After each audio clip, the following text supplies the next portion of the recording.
Hello everyone. After a major escalation of the nationwide uprising yesterday, commemorating the third anniversary of the Bloody Aban, November 2019 protests, the uprising raged on today in its 62nd day.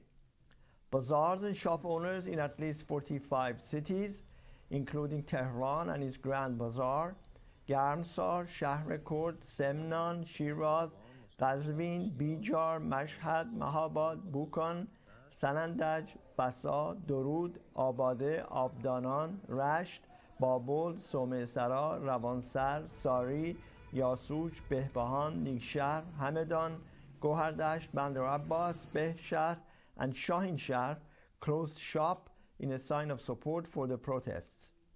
Workers at Isfahan steel mill continued their strike for the second day and rallied at the factory's premises.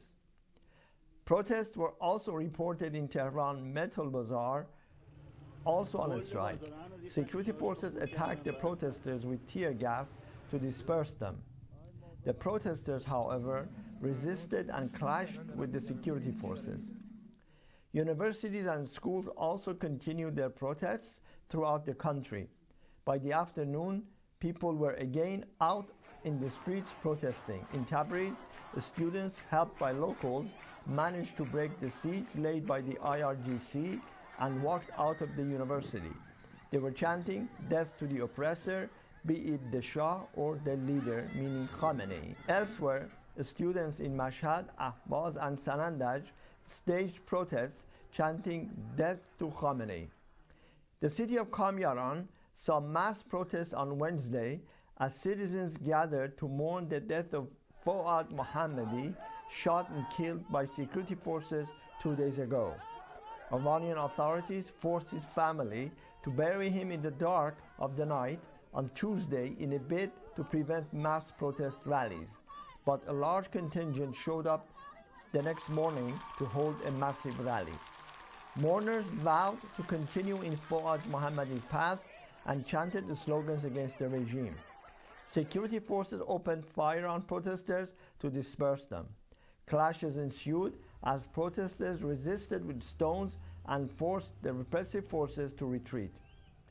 Protesters in Mahabad clashed with security forces, attacking them.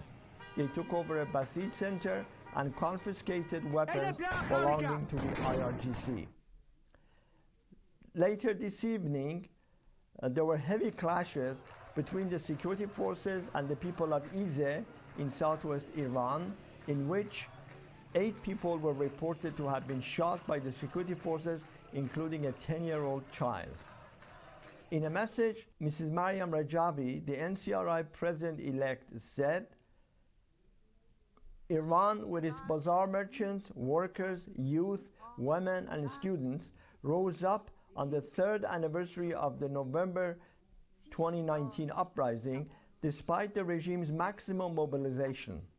From morning to midnight, from north to south, and from east to west, they were chanting, 'We will fight, we will die, we will take back Iran.' And we pledge to Mahsa, Hadith, and Siavash, fire will be reciprocated by fire." The world witnessed the decisive resolve of the people to overthrow the regime and establish a democratic republic based on people's vote with the separation of religion and state. The oppressors do not have the ability to confront a nation that has risen up. The world must recognize the Iranian people's democratic revolution, Mrs. Rajavi said. Thank you for listening.